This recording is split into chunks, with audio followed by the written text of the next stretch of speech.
Hello student, NCERT गणित कक्षा 10वीं में आप सभी का स्वागत है। अध्याय 2 बहुपद में आगे बढ़ते हुए आज हम प्रश्नावली 2.2 का पृष्ठ क्रमांक 1 का 6वां सवाल सॉल्व करेंगे और ये पृष्ठ 1 का आखिरी सवाल भी है। सवाल हमें दिया है 3x वर्ग माइनस x माइनस 4। तो क्या करना है, हमें पहले इसके शून्य ज्ञात करना है और फिर शून्यकों तथा गुणांकों के बीच के संबंध की सत्ता की जांच करना है। ठीक है, तो जांच करने के लिए मैंने 2 फॉर्मूला बताए आपको, आपने उन्हें याद कर लिया होगा। तो ऐसे सवालों को हम कैसे करते हैं, हम डाल के लिखेंगे दिया गया द्विघात बहुपद। अब फिर से हम इस बहुपद को लिखेंगे 3x वर्ग माइनस x माइनस 4। अब क्या करते हैं, हम इस आखिरी पद का x वर्ग के गुणांक से गुणा करते हैं। अब x वर्ग का गुणांक क्या है, 3 है, तो हम आखिरी पद क्या है, तो 4 है। अब 4 का 3 में गुणा करेंगे तो कितना आएगा, 4 दिए 12।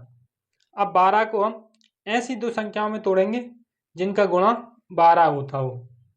तो ऐसी कौन संख्या है, तो पहले 12 गुणा 1 ही है, फिर आप कहोगे 6 दूनी 12, ठीक है, आप कहोगे 4 दिए 12। अब ऐसी कोई सी संख्या नहीं है जिनका गुणा करने पर 12 हो, इन 3 के अलावा, इन 3 समूह के अलावा। कुछ बच्चे कहेंगे सर 3 गुणा 4 भी तो होता है। नहीं, आप 4 गुणा 3 लिखो या 3 गुणा 4 लिखो, बात बराबर ही है। ऐसे 2 गुणा 6 लिखो या 6 गुणा 2 लिखो, ठीक है। अब हम क्या करेंगे, अब जिनको जोड़ने घटाने पर बीच वाली संख्या आए, अब बीच में क्या है, तो यहाँ कुछ नहीं है, मतलब 1 है। x का गुणांक कितना होगा, तो 1 होगा। मतलब जिनको जोड़ने घटाने पर 1 आया, वो भी कितना, माइनस का 1। किसका, माइनस का 1 है ना, माइनस का 1 आना चाहिए, तो वही हम समूह लेंगे। अब 12 और 1 को जोड़ेंगे तो 13 होगा, और 12 में से 1 माइनस करेंगे तो 11 होगा, तो ये वाला समूह हम नहीं लेंगे। अब 6 में 2 प्लस करेंगे तो 8 हो जाएगा, और 6 में 2 माइनस करेंगे तो 4 हो जाएगा।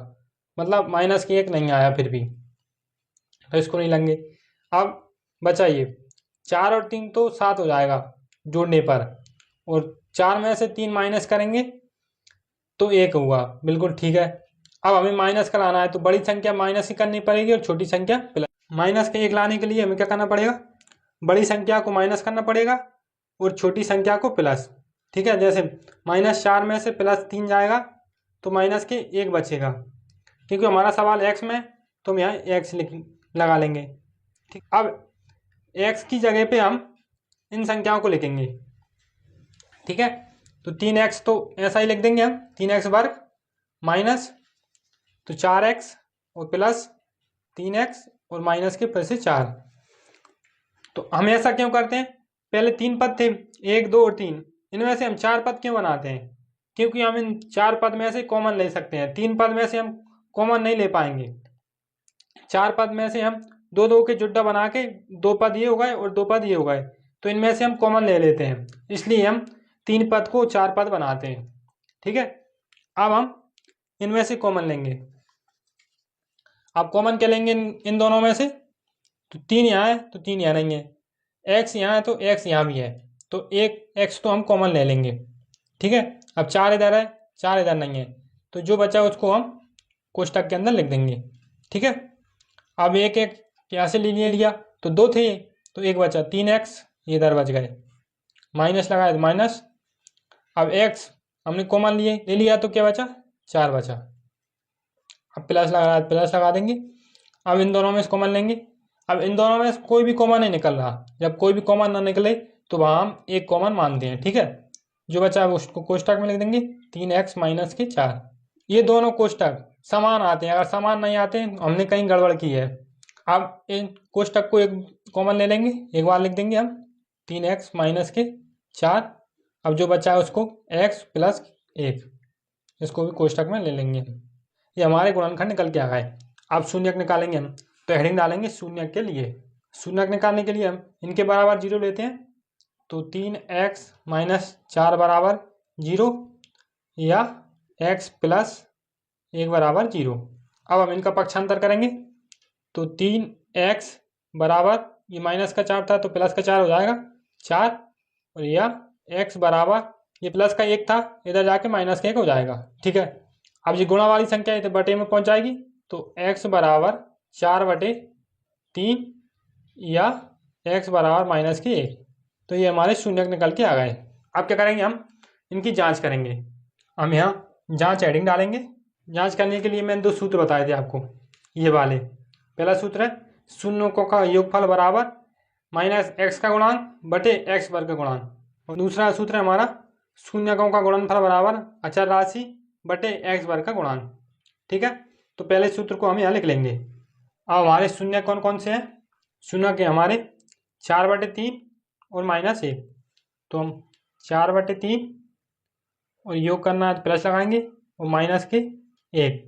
ठीक है, बराबर माइनस लगा तो माइनस x का गुणांक कितना है? यहाँ कुछ नहीं है, ये हमारा बहुपद है, यहाँ कुछ नहीं है तो 1 है। तो x का गुणांक कितना होगा? -1। ठीक है, और x वर्ग का गुणांक 3 है। इस कोष्टक खोलेंगे तो 4/3 तो ऐसे ही लिख देंगे। अब माइनस प्लस तो माइनस हो जाएगा, -1 बराबर ये माइनस माइनस प्लस हो जाएगा तो प्लस हम लिखेंगे नहीं, 1/3। अब हम एलसीएम लेंगे, 3 आ जाएगा। यहाँ कुछ नहीं है तो एक लिख लेंगे हम। अब 3 एलसीएम ले लिया हमने। 3 का पड़ा 3 में, 3 एकम 3। अब 1 का गुणा 4 में करेंगे, 4 एकम 4। माइनस लगा तो माइनस। 1 का 3 में भाग करेंगे तो 3 बार जाएगा। अब 3 का 1 में गुणा करेंगे, 3 एकम 3। ठीक है, बराबर 1/3। 4 में से 3 जाएंगे तो 1 बचा, 1/3 और 1/3। मैंने क्या बोला था, जब LHS और RHS जब दोनों समान निकल के आए तो हमारे शून्य बिल्कुल सही है, तो हम यहाँ लिख देंगे जो कि सत्य है। ठीक है, अब हम दूसरा सूत्र लगाएंगे। वो कौन सा?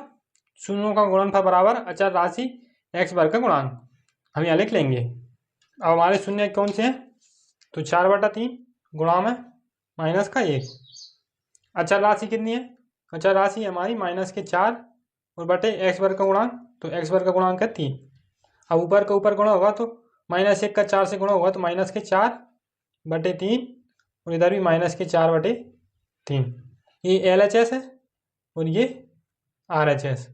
ठीक है, LHS और RHS दोनों समान निकल के आ गए, मतलब हमारी शून्य बिल्कुल सही है, तो हम लिख देंगे यहाँ जो कि सत्य है।